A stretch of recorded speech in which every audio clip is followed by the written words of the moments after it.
So it's been well over 20 years now since I've lived in California. And when I lived there, I made a visit down to Hollywood to watch a television taping of the game show Jeopardy! I don't know if you're familiar with that game show. It was popular years ago with Alex Trebek, a trivia game show. My sister-in-law actually was a contestant, so I went down to watch her as a contestant on Jeopardy!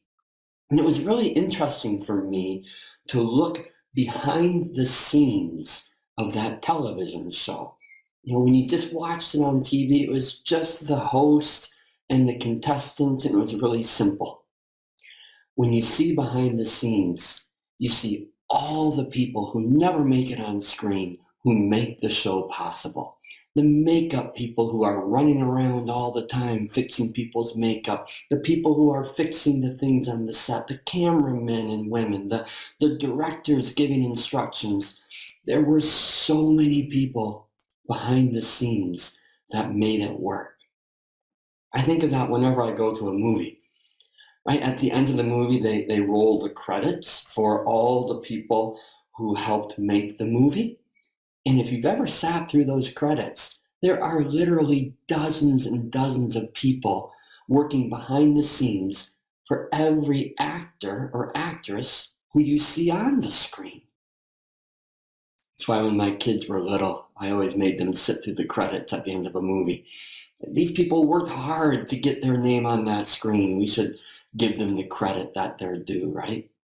They're key to the success, even though they never make it on stage and they don't get the spotlight.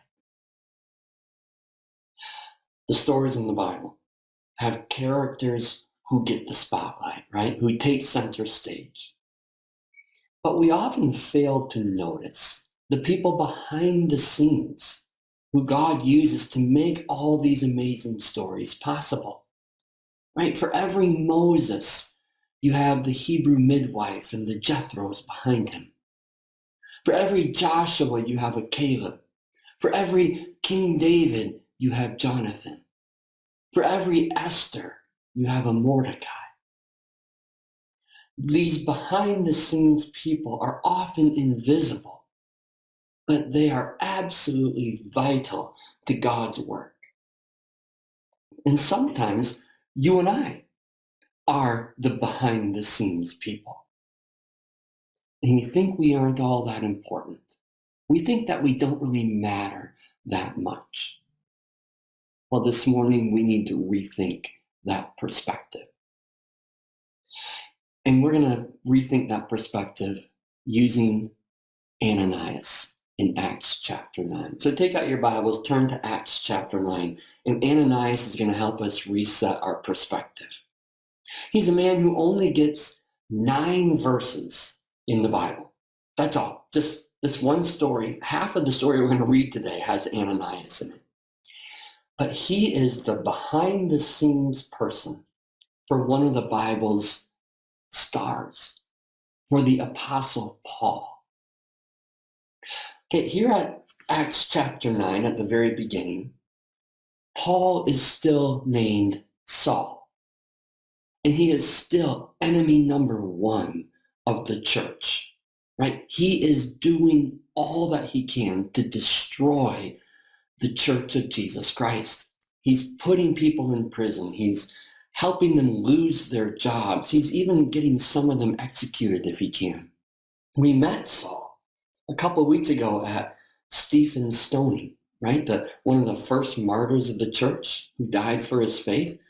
In that story, I don't know if you caught it, but it says that the people who were stoning him laid their cloaks, laid their jackets down at Saul's feet, and he approved of what they were doing. He oversaw the execution and the murder of Stephen. That's who Saul is. And Acts chapter 9 is his amazing conversion story. I'm going to read it for us. Acts 9, 1 through 19. But notice someone else in this story too. Notice Ananias. It says, meanwhile, Saul was still breathing out murderous threats against the Lord's disciples. He went to the high priest and asked him for letters to the synagogues in Damascus, so that if he found any there who belonged to the way, who followed Jesus, whether men or women, he might take them as prisoners to Jerusalem. As he neared Damascus on his journey, suddenly a light from heaven flashed around him. He fell to the ground, and he heard a voice say to him, "Saul, Saul, why do you persecute me?" "Who are you, Lord?" Saul asked. "I am Jesus whom you are persecuting. Now get up and go into the city, and you will be told what you must do." The men traveling with Saul stood there speechless. They heard the sound, but they did not see anyone. Saul got up from the ground, but when he opened his eyes, he could see nothing. So they led him by the hand into Damascus. For 3 days he was blind and did not eat or drink anything. In Damascus there was a disciple named Ananias. The Lord called to him in a vision, "Ananias." "Yes, Lord," he answered. The Lord told him, "Go to the house of Judas on the Straight Street and ask for a man from Tarsus named Saul, for he is praying. In a vision he has seen a man named Ananias come and place his hands on him to restore his sight." "Lord," Ananias answered, "I have heard many reports about this man and all the harm he has done to your holy people in Jerusalem. And he has come here with the authority from the chief priest to arrest all who call on your name." But the Lord said to Ananias, "Go. This man is my chosen instrument to proclaim my name to the Gentiles and their kings and the people of Israel. I will show him how much he must suffer for my name." Then Ananias went to the house and entered it. Placing his hands on Saul, he said, "Brother Saul, the Lord Jesus, who appeared to you on the road as you were coming here, has sent me so that you may see again and be filled with the Holy Spirit." Immediately something like scales fell from Saul's eyes, and he could see again. He got up and was baptized. And after taking some food, he regained his strength. What an amazing, dramatic conversion story. But we can't read Paul's conversion story here without Ananias. And that's an important lesson for all of us who are behind the scenes people. Right? The first thing we know is that when God gave his call to Saul, he also gave his call to Ananias. Those callings are tied together. They're part of the same story. And they go together. These callings work together. Right? So there's really two parts to God's calling here in Acts chapter 9. First of all, we are usually drawn to and impressed by God's dramatic center stage call to Saul to become Paul and to become his missionary all to the world, right? We're amazed when Saul is knocked to the ground off of his horse by the light, and he sees the blinding light, and he hears the voice of Jesus, and his life is totally transformed. He turns from being an enemy of God to being a servant of God. And Paul goes on to the front lines for Jesus. He gets the spotlight. His name goes down in history. But God's call to Ananias is absolutely vital to Paul's story. And this behind the scenes calling, this behind the scenes guy who God uses to make Paul's ministry possible.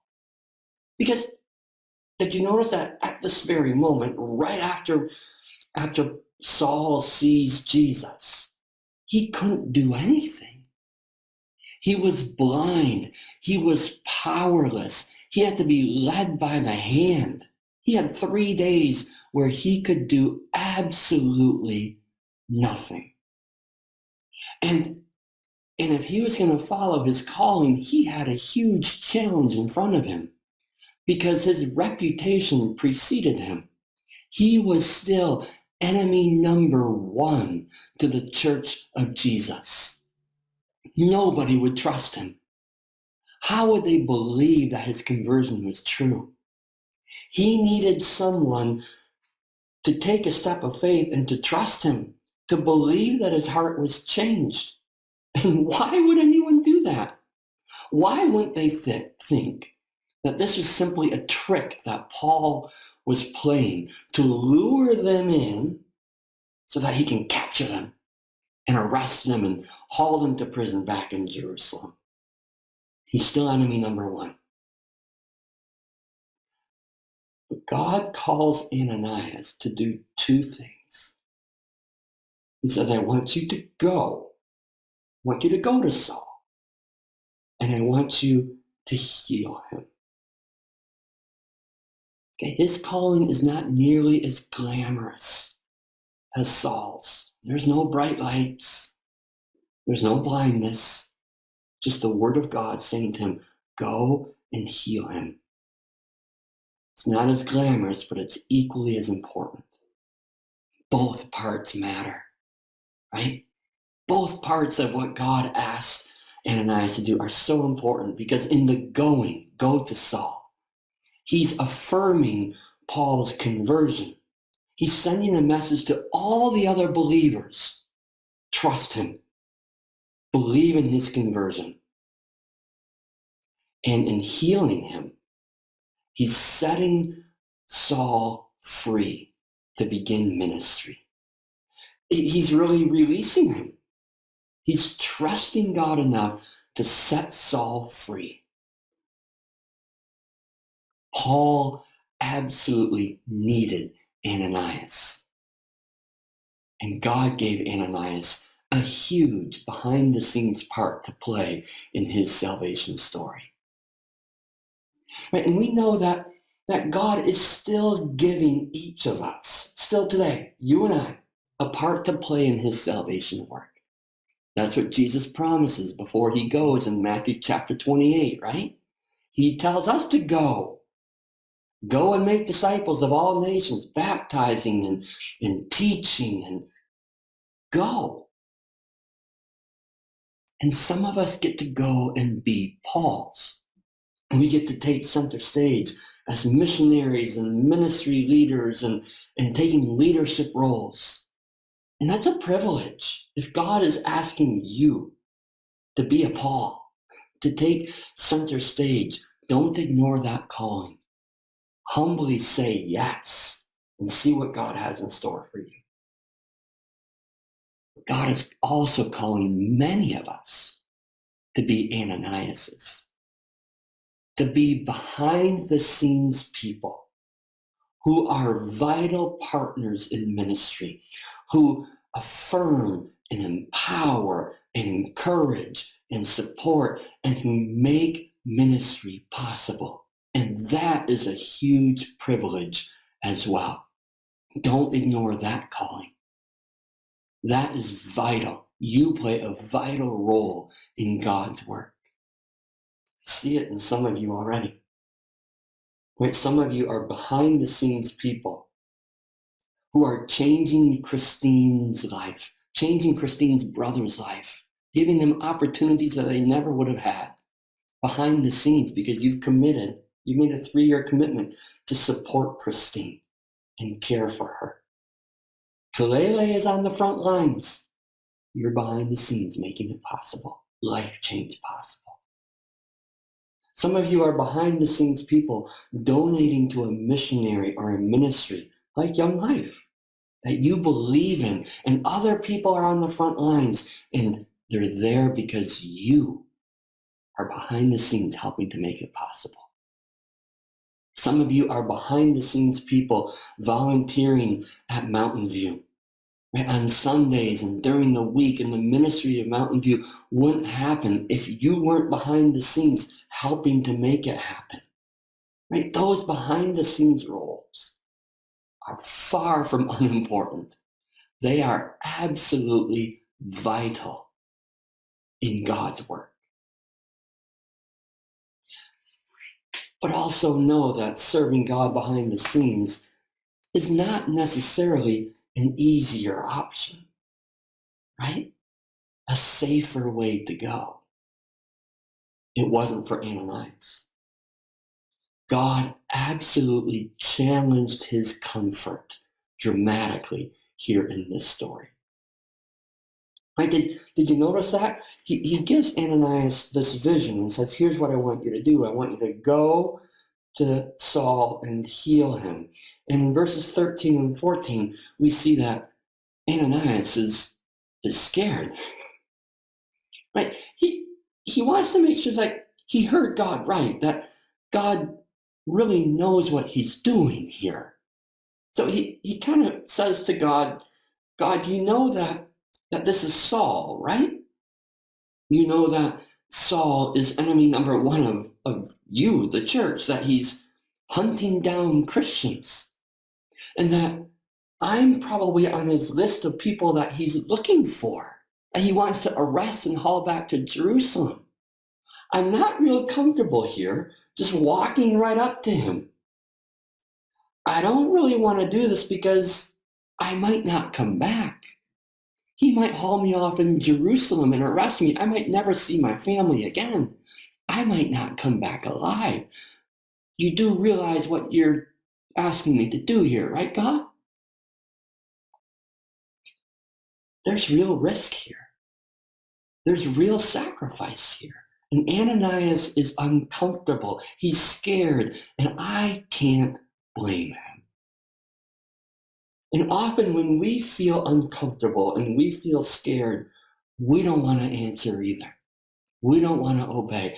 Because most often you and I have the tendency to choose to avoid being uncomfortable for God, right? We would prefer it to be easy. When God asks us to give, we want to give out of our excess, out of our extra.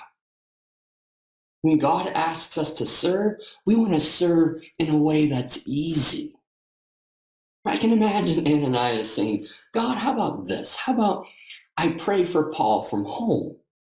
I know you can heal him from a distance. You don't need me to be present. So how about if I just stay right here? I'll pray for Saul and you do your healing, and I'm safe and you can do your work. But if we listen to God, if we listen for his calling, he will challenge our comfort. He did for Saul and he did for Ananias, and he will for us.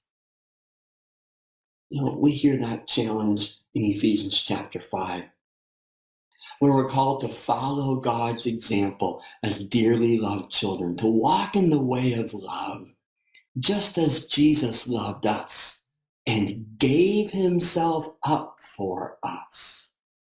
In other words, if we're going to follow Jesus, there's going to be some giving up involved. Or Philippians chapter 2, where Paul says, even if I'm being poured out like a drink offering on the sacrifice and service coming from your faith, I'm glad and I rejoice. And you too should be glad and rejoice. In other words, if we follow God, there's going to be some pouring out involved. Some giving up, some pouring out.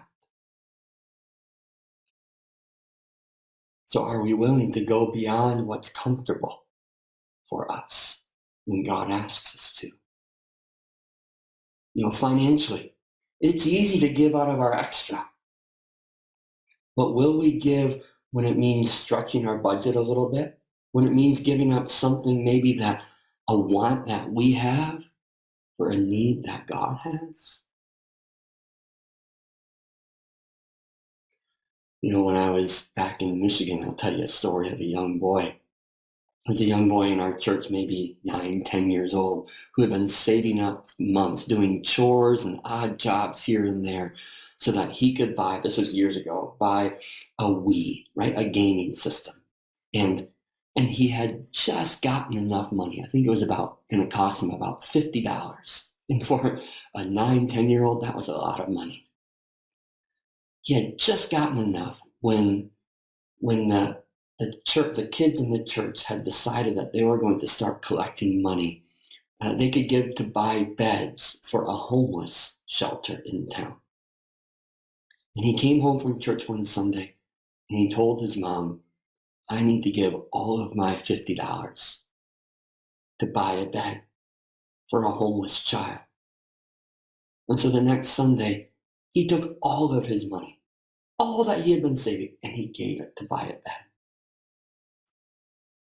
You know, somebody who knew him heard that story and was so impressed that they secretly put an envelope in his mailbox with $50 so that he could go buy his Wii.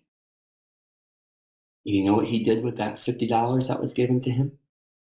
The next Sunday, he brought it and he gave it to buy a bed for a homeless child. When God asks us to give and it's going to cost us something, to give more than just out of our extra, will we do it? He taught me a lesson on what it means to give. But what about with our time? Are we willing to serve God when it takes effort, when it takes commitment to show up, maybe even to show up early in the morning on a weekend, maybe even every weekend? Will we give out of our time that could be ours when God asks us to give it to him? You know, like Ananias, we are often afraid to be uncomfortable for God. But God answers those fears by daring us to be obedient, daring us to trust his calling, right? To trust him. God listens to Ananias's fears and he responds. And the first word he responds with is go. Go. He says to Ananias, yes, I know who Saul is. Yes, I know what he's done. And yes, I know your name is on his list. He's come to get you.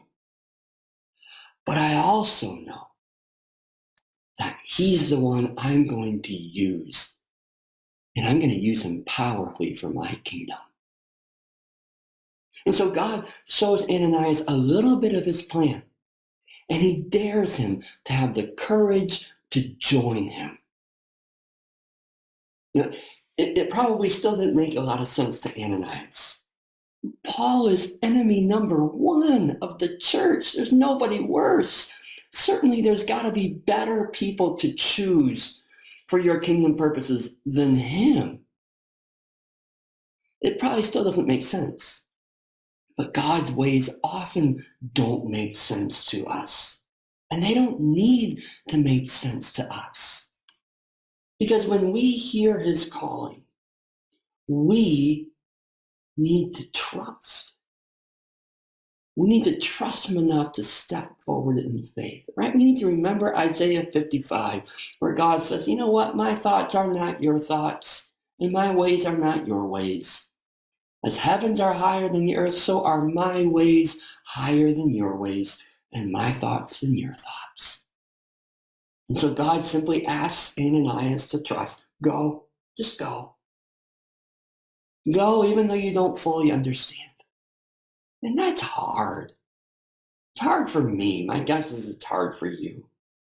Because we like clarity. We like to understand. We like to be able to see the end of the story, the end of the plan, and we like to have guarantees. Well, you know what? God doesn't always give those. But he doesn't usually give those. We hear his calling. And then he asks us to trust him. He dares us to be obedient.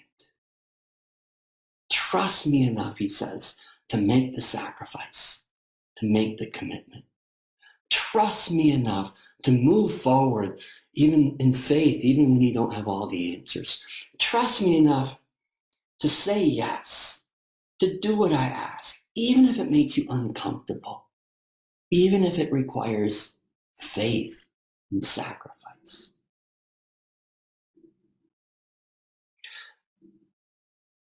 But know in this process that God isn't giving us these callings just to give us a dare, right? To challenge us. These aren't tests. No, these are invitations. The callings and convictions God gives us are his invitation to be a part of his glorious plan. And that's a privilege. And that will bring joy. Right? So Ananias dares to obey. He goes just like God asks. And he gets to become a part of God's awesome salvation plan, a part of God's awesome salvation work. Right? So he goes to Saul ready to serve. He goes to Saul fully trusting God. Did you notice he even steps into the room and refers to Saul as a brother, brother Saul, right? He is totally on board, and he heals Saul and he baptizes him. And Saul, the persecutor, goes on to become Paul, the missionary. And the rest of the whole book of Acts, as we're going to continue to work through it, is God's amazing work through Paul.